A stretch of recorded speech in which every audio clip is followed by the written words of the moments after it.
Hello friends, welcome to our channel. ఈరోజు video వచ్చేసి మన మిత్ర వాట్సాప్ ద్వారా మనకి పింఛన్ సంబంధించి గ్రివెన్స్ పెట్టుకునే విధంగా మనకి కొత్తగా ఆగస్టు 15 నుంచి అప్డేట్ చేస్తామని చెప్పేసి అన్నారు కూటమి ప్రభుత్వం. సో ఆ విధంగా మనకి అప్డేట్ చేశారా లేదని చెప్పేసి ఈ వీడియోలో మీకు స్టెప్ బై స్టెప్ అయితే ఎక్స్ప్లెయిన్ చేస్తానండి.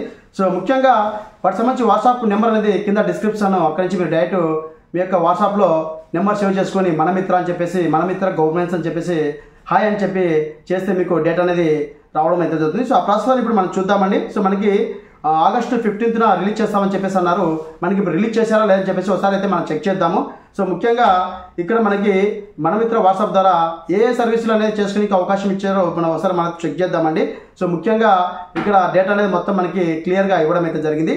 సో వాటికి సంబంధించి ఫుల్ డీటెయిల్స్ అనేది ఈ వీడియోలో మీకు స్టెప్ బై స్టెప్ అయితే ఎక్స్ప్లెయిన్. ఫ్రెండ్స్, వీడియోస్ ఖచ్చితంగా లైక్ చేసి సపోర్ట్ చేయండి. సో మనకి ఇక్కడ ప్రభుత్వము అధికారిక మెమో అనేది వాట్సాప్ మన మిత్రుల ద్వారా అతి సులభమైన పింఛన్ సేవలు అనేది అందించడం జరుగుతుందని చెప్పేసి నారా లోకేష్ గారు అయితే మనకి చెప్పడం జరిగిందండి.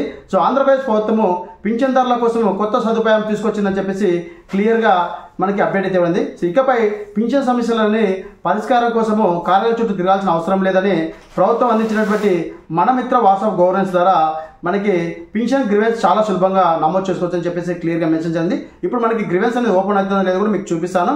అలాగే పింఛన్దారులు లేదా కొత్తగా దరఖాస్తు చేసుకున్న వారికి తమ సభ్యులు వాట్సాప్ మెసేజ్ ద్వారా మనం పంపించవలసిందిగా ఇక్కడ గవర్నమెంట్ అయితే ఇక్కడ మనకి అప్డేట్ ఇది ఇవ్వడం జరిగింది. అలాగే కొత్తగా పింఛన్లు అప్లై చేసుకున్న వాళ్ళు కావచ్చు, గ్రివెన్స్ పెట్టుకున్న వాళ్ళు కావచ్చు, అవసరమైన డాక్యుమెంట్లు అనేది అప్లోడ్ చేసే సౌకర్యం కూడా కల్పిస్తామని చెప్పేసి క్లియర్గా నారా లోకేష్ గారు అయితే చెప్పడం జరిగింది. సో ఇక్కడ మనకి ఈ డాక్యుమెంట్ అనేది ఆటోమేటిక్గా, అలాగే గ్రివెన్స్ పెట్టినటువంటి డాక్యుమెంట్ అయితే అప్లోడ్ చేశారో అవి డైరెక్ట్గా సోషల్ సెక్యూరిటీ పింఛన్ పోర్టల్కి అయితే చేరుతాయని చెప్పేసి నారా లోకేష్ గారు అయితే చెప్పడం జరిగింది. అలాగే తర్వాత జిల్లా ప్రాజెక్ట్ డైరెక్టర్ పీడిఎస్కి లాగిన్లో చూపి సమస్య పరిష్కారం చేస్తామని చెప్పేసి క్లియర్గా మెసేజ్ చేయాలి. వెంటనే సంబంధిత నిర్ధారణ పత్రాలు తిరిగి సిస్టంలో అప్లోడ్ చేసి తర్వాత మళ్ళీ అభ్యర్థులకే వాట్సాప్ ద్వారా వస్తాయని చెప్పేసి క్లియర్గా మెసేజ్ చేయడం జరిగిందండి. సో దీంతో పింఛన్దారులు తమ ఫిర్యాదును, వారి యొక్క స్థితిని కూడా తెలుసుకునే విధంగా వివరాలు ఇంటి వద్ద నుండి తెలుసుకోవచ్చు అని చెప్పేసి మన మిత్ర వాట్సాప్ ద్వారా తెలుసుకోవచ్చు అని చెప్పేసి క్లియర్గా మెన్షన్ చేసింది. సో ప్రభుత్వం ఈ వ్యవస్థపై నిరంతరం పర్యవేక్షణ చేస్తుందని చెప్పేసి, అందువల్లనే అధికారులు అన్ని ఫిర్యాదులు వేగవంతంగా పరిష్కరించాలని చెప్పేసి ఆదేశిస్తున్నారని చెప్పేసి నారా లోకేష్ గారు చెప్పడం జరిగింది. కొత్తగా డిజిటల్ సదుపాయం వల్ల పారదర్శకతను వేగవంతంగా చేయాలని చెప్పేసి, ఈ సేవలు ప్రజలకు అందరికీ సౌకర్యంగా కలిగే విధంగా చేయాలని చెప్పేసి క్లియర్గా మెన్షన్ చేయడం జరిగింది. ఇప్పుడు మనకి ఈ డేటా అనేది వాట్సాప్ ద్వారా గ్రివెన్స్ పెట్టడానికి అవకాశం ఉందా లేదా అని చెప్పేసి మనం ఈ వీడియోలో చూద్దామండి. సో మనకి ఆగస్టు 15న మనకి అప్డేట్ అయితే ఇవ్వడం జరిగింది. సో ఇప్పుడు మనకి ప్రజెంట్గా అది వర్క్ అవుతుందా లేదా అనేది మీకు టెస్టింగ్ పర్పస్ నేను చూపిస్తాను. సో ఫర్దర్గా ప్రాపర్గా మనకి వర్క్ అయినప్పుడు మీకు చూపిస్తానండి. సో ఫస్ట్ ఆఫ్ ఆల్ మీరు చేయవలసిన పని ఏంటంటే, మీకు సంబంధించి మీ యొక్క మొబైల్లో వాట్సాప్ నెంబర్ అనేది ఫీడ్ చేసుకోండి. మన మిత్ర వాట్సాప్ అని చెప్పేసి ఫీడ్ చేసుకోండి. ఫీడ్ చేసుకొని అక్కడి నుంచి మనము హాయ్ అని చెప్పేసి మెసేజ్ చేస్తే మన గవర్నమెంట్ నుంచి మీకు సంబంధించి స్టేటస్ అనేది చెక్ చేసుకొని చెప్పేసి వస్తుంది. సో ఇక్కడ నేను వాట్సాప్ గవర్నెన్స్ అయితే ఓపెన్ చేసి ఇక్కడ హాయ్ అని చెప్పేసి మెసేజ్ చేస్తున్నాను అండి. సో హాయ్ అని మెసేజ్ చేసిన వెంటనే ఇక్కడ మనకి గవర్నమెంట్ నుంచి ఒక మెసేజ్ అయితే వస్తుంది. సో ఇది అందరికీ తెలిసిన విషయమే. సో ఇప్పుడు మనకి ఎన్టీఆర్ పింఛన్కి సంబంధించి గ్రివెన్స్ పెట్టుకునే విధంగా ఇచ్చారా లేదని చెప్పేసి చూద్దాము. సో గ్రివెన్స్ అంటే ఇప్పుడు వికలాంగుల సర్టిఫికేట్ సంబంధించి కావచ్చు, వికలాంగుల పింఛన్ సంబంధించి కావచ్చు, మనం గ్రివెన్స్ పెట్టుకోవడానికి అవకాశం ఉందంటే అవకాశం అయితే ఉంది. ఒకసారి చెక్ చేద్దాం. సో ఇక్కడ సేవను ఎంచుకొని చెప్పేసి ఎంచుకుంటున్నాను. ఎంచుకున్న తర్వాత ఇక్కడ మనకి దయచేసి ఒక సేవను ఎంచుకొని చెప్పేసి ఉంటుంది. సో ఇక్కడ మనకి చాలా సేవలు అయితే అప్డేట్ చేయడం జరిగిందండి. వ్యవసాయ పథకాలకు సంబంధించి కావచ్చు, అన్న క్యాంటీన్ సంబంధించి కావచ్చు, అన్నదాత సుఖీభ సంబంధించి కావచ్చు, ఏపీ ఈడీసీబీ సేవలకు సంబంధించి కావచ్చు, ఏపీటీ ఆర్ సేవలు కావచ్చు. సో మనకి ఇక్కడ చాలా సేవలు అయితే మనకి ఇవ్వడం జరిగింది. సో ముఖ్యంగా మనకి చూడండి, ఇక్కడ ఎన్టీఆర్ భరోసా పింఛన్ పథకం సంబంధించి మనకి అప్డేట్ అయితే ఇవ్వడం జరిగిందండి. సో ఇక్కడ మనకి గ్రివెన్స్ అనేది రైట్ చేసుకునే విధంగా ఆగస్టు 15 నుంచి ఇస్తా అని చెప్పేసి అన్నారు. ఇక్కడ నేను ఓపెన్ చేస్తున్నాను. సో ఓపెన్ చేసిన వెంటనే ఎన్టీఆర్ భరోసా పింఛన్ సంబంధించి సేవలు ఎంచుకోవడం చెప్పేసి ఇక్కడ మనకి లబ్ధిదారు వివరాలు, అలాగే చెల్లింపు వివరాలు, ఫిర్యాదు నమోదు చేయండి, ఫిర్యాదు స్థితి తనిఖీ చేయండి. సో మనకి ఇవ్వడం అయితే జరిగింది. సో ఇక్కడ మనకి చెల్లింపు వివరాలు అంటే మీకు పింఛన్ అనేది ఇచ్చింటారు కదా, ఆ పింఛన్ అనేది ఎంత వస్తుందని చెప్పేసి, గవర్నమెంట్ ఎంత చెల్లిస్తుందని చెప్పేసి ఆప్షన్ ద్వారా తెలుసుకోవచ్చు. సో లబ్ధిదారు వివరాలు అంటే లబ్ధిదారు మీరు ఎవరైతే పింఛన్ తీసుకుంటారో ఆ పింఛన్ తీసుకుంటున్న వ్యక్తి లబ్ధిదారు వివరాలు క్లిక్ చేస్తే అక్కడ పింఛన్ ఐడి నెంబర్ అనేది ఎంటర్ చేయాలి. పింఛన్ ఐడి నెంబర్ ఎంటర్ చేస్తే ఆ వ్యక్తి ఏ రకమైన పింఛన్ తీసుకున్నారని చెప్పేసి డీటెయిల్స్ అనేది రావడం జరుగుతుంది. సో ఇక్కడ మనకి ముఖ్యంగా నేను ఒకటి ఇక్కడ లబ్ధిదారు యొక్క వివరాలు అయితే నేను క్లిక్ చేస్తున్నాను. సో క్లిక్ చేస్తే ఇక్కడ మనకి ఏమడుతుందో చూద్దాం. సో ఇక్కడ మీ యొక్క ఐడి నమోదు చేయండి అంటే పింఛన్ ఐడి నమోదు చేయని చెప్పేసి అడుగుతుంది. సో ఇక్కడ మనకి చెల్లింపు వివరాల మీద క్లిక్ చేద్దాం. సో చెల్లింపు వివరాల మీద క్లిక్ చేస్తే మీకు సంబంధించి మీ యొక్క పింఛన్ ఏదైందని నిర్ధారించండి చెప్పేసి మీకు ఏ రకమైన పింఛన్ అమౌంట్ వస్తుందని చెప్పేసి క్లియర్గా మెసేజ్ చేస్తుంది. ఇక్కడ మనకి ఫిర్యాదు నమోదు చేయండి అని చెప్పేసి ఆప్షన్ ఉంది కదా. సో గ్రీవెన్స్ అన్నమాట ఇది. సో ఇది క్లిక్ చేయండి. సో క్లిక్ చేసిన వెంటనే ఇక్కడ మనకి కొన్ని ఆప్షన్స్ మాత్రమే చూపిస్తాయి. సో అవేంటనేది ఇప్పుడు మనం చూద్దాం. సో ఇక్కడ నేను నిర్ధారిస్తున్నాను. సో నిర్ధారించిన వెంటనే గవర్నమెంట్ అనేది మీరు గ్రీవెన్స్ పెట్టుకునే విధంగా మరొక మెసేజ్ అయితే వస్తుంది. సో అది ఇప్పుడు చూద్దాం. నివేదించడానికి ఫ్లోన్ ఓపెన్ చేయడం అని చెప్పేసి అంటుంది. సో ఓపెన్ చేస్తున్నాను అండి. సో ఓపెన్ చేసిన వెంటనే ఇక్కడ మనకి ఆధార్ నెంబర్ అనేది ఎంటర్ చేసి వివరాలు అనేది నమోదు చేసుకోవాల్సి ఉంది. సో ఒకసారి నేను ఆధార్ నెంబర్ అనేది ఎంటర్ చేసి మీకు చూపిస్తాను.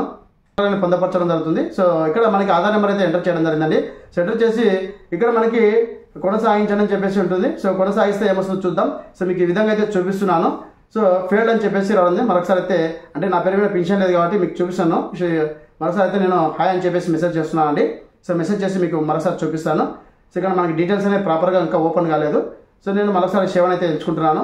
సో మరొకసారి నేను పింఛన్ సంబంధించి సేవనే ఎంచుకుంటున్నాను అండి. సో పింఛన్ సంబంధించి సేవ అనేది ఇక్కడ ఎంచుకుంటున్నాను. ఎంచుకొని ఇక్కడ మనకి మరొకసారి గ్రీవెన్స్ అనేది రైజ్ చేసుకోవడానికి అవకాశం ఉందా లేదో చెప్పి చూద్దాము. సో ఇక్కడ మనకి ఫిర్యాదు తనిఖీ స్థితి చేయండి, ఫిర్యాదు నమోదు చేయండి. సో ఇక్కడ నేను ఫిర్యాదు అనేది నమోదు చేస్తున్నాను. సో నమోదు చేసిన వెంటనే ఇక్కడ మనకి ఫిర్యాదు నమోదు చేయండి అని చెప్పేసి వచ్చాను కదా. సో ఇక్కడ క్లిక్ చేస్తున్నాను. సో క్లిక్ చేసిన వెంటనే మనకి ఇక్కడ గ్రీవెన్స్ అని చెప్పేసి ఆప్షన్ వచ్చింది కదా. సో ఆప్షన్ ట్యాప్ చేయండి. సో ట్యాప్ చేసిన వెంటనే గ్రీవెన్స్ అనేది మనం చేసుకోవాలని చెప్పేసి ఇక్కడ మెన్షన్ చేయడం ఉంది. సో గ్రీవెన్స్ నమోదు చేయండి అని చెప్పేసి ఇక్కడ ఓపెన్ చేస్తే మనకి మరొకసారి గవర్నమెంట్ మెసేజ్ అయితే రావడం అవుతుంది. సో ఇక్కడ మనకి చూడండి విభాగం ఎంచుకోండి అని చెప్పేసి అడుగుతుంది. సో ఇక్కడ మనకి గ్రీవెన్స్ సంబంధించి చాలా సేవలు అయితే ఇవ్వడం ఉంది. సో అన్నదాత సుఖీభావ సంబంధించి గ్రీవెన్స్ పెట్టుకోవచ్చు. అలాగే తల్లి కొందరికి సంబంధించి పెట్టుకోవచ్చు. విద్యాసేవలకు సంబంధించి, వ్యవసాయ పథకాలకు సంబంధించి. సో ఇక్కడ మనం ఎన్టీఆర్ భరోసా పథకం సంబంధించి నేను క్లిక్ చేస్తున్నాను అండి. సో క్లిక్ చేస్తే ఇక్కడ సేవలు ఎంచుకోని చెప్పేసి అడుగుతుంది. ఇక్కడ మనకి రైస్ గ్రీవెన్స్ అని చెప్పేసింది కదా. సో ఈ గ్రీవెన్స్ మీద క్లిక్ చేసిన వెంటనే ఇక్కడ మీ యొక్క ఫిర్యాదు నెంబర్ అనేది అంటే మీరు ఏం దానికి ఇక్కడ ఎంటర్ చేయాలని చెప్పేసి చెప్తుంది. ఇక్కడ పత్రాలను అప్లోడ్ చేయాలి. ఏ పత్రాలు అప్లోడ్ చేయాలి? ఇప్పుడు మీకు సంబంధించి పింఛన్ అనేది వెరిఫికేషన్కి అయితే రావడం జరిగింది కదా. సో అలాంటి వాళ్ళు మీ యొక్క నోటీసు కానీ అలాగే మీకు సంబంధించినటువంటి సదరన్ సర్టిఫికేట్ కానీ ఇక్కడ అప్లోడ్ చేసి గ్రీవెన్స్ అనేది చేసుకోవచ్చు. సో ఇంకా ప్రాపర్గా మనకు గవర్నమెంట్ అయితే అప్డేట్ ఇవ్వలేదు. సో ఇక్కడ అయితే మనకు మెసేజ్ చేయడం ఉంది. దీనికి సంబంధించి ఒక జియో అనేది రిలీజ్ చేసిన తర్వాత మీ ముందుకు వీడియో అనేది తీసుకొస్తాను. సో ఈ విధంగా అయితే మనం చేసుకోవచ్చు అండి. సో మిగతా ఇప్పుడు మనకి ఎన్టీఆర్ భరోసా పింఛన్ కాకుండా అన్నదాత సుఖీభావ సంబంధించి మనము గ్రీవెన్స్ అనేది రైట్ చేసుకోవచ్చు అండి. సో ఇక్కడ మనం అన్నదాత సుఖీభావ సంబంధించి చెక్ స్టేటస్ మాత్రమే ఇవ్వడం ఉంది. సో ఇక్కడ ఫిర్యాదు అనేది మనకి ఇక్కడ ఎంటర్ చేసి మనకి సంబంధించినటువంటి డేటా అనేది అప్లోడ్ చేస్తే మనకి యొక్క పాస్బుక్, ఆధార్ కార్డు జిరాక్స్ అనేది ఇక్కడ పీడిఎఫ్ రూపంలో అప్లోడ్ చేస్తే వాళ్ళకి గ్రీవెన్స్ అనేది రైజ్ అవ్వడం జరుగుతుందని చెప్పేసి ఇక్కడ క్లియర్గా ఇవ్వడం జరిగింది. సో ఈ విధంగా మన మిత్ర వాట్సాప్ ద్వారా ఎన్టీఆర్ భరోసా పింఛన్ సంబంధించి కావచ్చు ఇక్కడ మనకి చాలా ఆప్షన్స్ అయితే ఇవ్వడం ఉంది. గ్రీవెన్స్ పెట్టుకోవడానికి ఎటువంటి ప్రాబ్లం లేదండి. సో మనకి అన్ని ఇవ్వడైతే అవుతుంది. సో ప్రతి ఒక్కరు గ్రీవెన్స్ అనేది రైజ్ చేసుకోండి. ఇక్కడ సివిల్ సప్లై సంబంధించి కూడా గ్రీవెన్స్ అయితే ఇవ్వడం జరిగింది. సో సివిల్ సప్లైకి సంబంధించి మనకి ఇక్కడ మనకి డిపార్ట్మెంట్ రైస్ కార్డ్ సంబంధించి కావచ్చు, ఈకేఎస్సీ స్టేటస్ సంబంధించి కావచ్చు, మెమోరేషన్ రేషన్ కార్డ్ సంబంధించి కావచ్చు, corruption of warning Aadhaar sheeting సంబంధించి కావచ్చు, ప్రింటింగ్ రైస్ కార్డ్ అప్లికేషన్ సంబంధించి కావచ్చు, మీరు గ్రీవెన్స్ అనేది పెట్టుకోవచ్చు. సో స్కీమ్ ఎలిజిబిలిటీ చెక్ చేసుకుని మీకు ఎలిజిబుల్ ఉన్నా కూడా ఈ విధంగా అప్లై చేస్తే ఇట్ వస్తుందని చెప్పేసి గ్రీవెన్స్ అనేది పెట్టుకోవచ్చు. సో ఈ విధంగా అయితే మనకి మన మిత్ర వాట్సాప్ ద్వారా అన్ని గ్రీవెన్స్ పెట్టుకునే విధంగా కూడా మనకి అప్డేట్ ఇవ్వడం ఉంది. ఇదంటే వీడియో అప్డేట్. వీడియో లైక్ చేయండి, షేర్ చేయండి, సబ్స్క్రైబ్ చేసుకుని మర్చిపోకండి. Thank you for watching. Thank you so much. జై హింద్.